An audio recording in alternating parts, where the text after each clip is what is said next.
Today, I want to address a really ridiculous, idiotic idea that's been floating around for a very long time. The one that says, I don't follow organized religion, I follow Jesus. Or, I'm spiritual, not religious. Or, better yet, I'm non-denominational. It sounds deep, it sounds humble, it's not. It's lazy, arrogant, and honestly, just embarrassing. This isn't the fruit of deep reflection. It's what people say when they've done zero study but still want moral authority.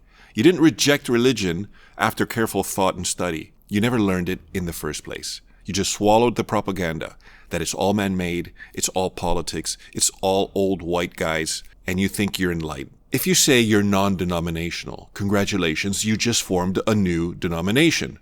You've created a new division in the name of rejecting division. The irony is incredible. The Apostle Paul rebuked this nonsense in 1 Corinthians, where he says, I follow Paul or I follow Apollos. And today, I follow Jesus, just not the church he actually built. Jesus didn't pray for chaos. He prayed that they may be one as you and I are one. Not kind of unified in spirit, not connected by a hashtag. One church, one body, visible, apostolic. You're not a rebel for ignoring that. You're just disobedient. All of this me and Jesus stuff sounds very poetic until real life happens. Divorce, abortion, war, gender confusion, assisted suicide. What do you do then? Wing it? Go after what feels right? Ask your personal Jesus what his vibe is today? Let me break it to you. Your private revelation doesn't outrank 2,000 years of saints and councils and martyr-tested truth. The church has faced every crisis you can name and answered them with clarity and courage. You've got the Spotify playlist, you got a journal, a podcast, a couple of YouTube channels. But sure, you're ready to take on the world. Saying all I need is Jesus is like saying all I need is air while drowning. Jesus didn't leave behind a dream. He left behind a church, a visible body, with teaching authority, rooted in history, guarded by truth. Yes, people inside it are flawed. So were the apostles.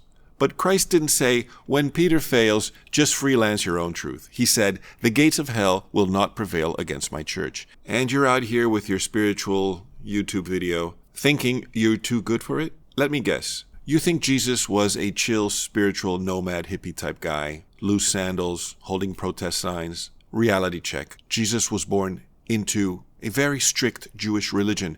And he celebrated the feasts, he honored the temple, he read in the synagogues, he rebuked hypocrites, but he didn't tear down the faith, he fulfilled it.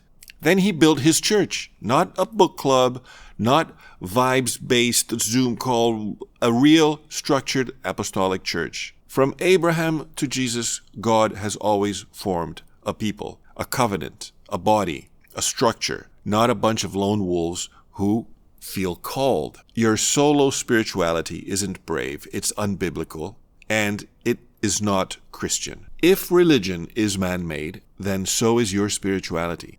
People say that religion is man-made. Okay. So is your Spotify list. So is your private theology. So is the English language. Should we stop using it? The issue isn't whether humans are involved. The issue is who has authority.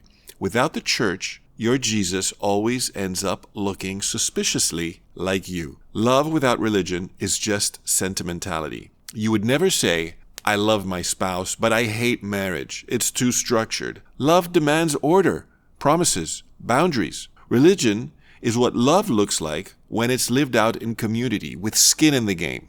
I want God, but not religion. It's just code for, I want feelings, but no accountability. The alternative to organized religion is disorganized idolatry, because you will worship something.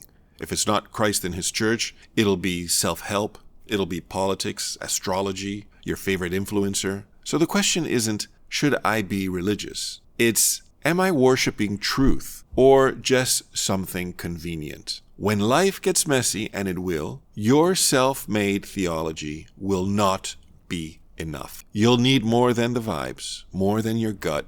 The church has faced plagues, heresies, martyrs, revolutions, and is still here. So no, you're not smarter than 2,000 years of Christian thought. You're not holier than the saints. And you're definitely not more spiritual than Christ, who built his church for a reason. So stop pretending you're above it all. Pick up a real book, read a church father, study before you speak. And when you're done, be honest. If you still reject the church, It's not because you understand it. It's because you don't. Try again, this time with humility.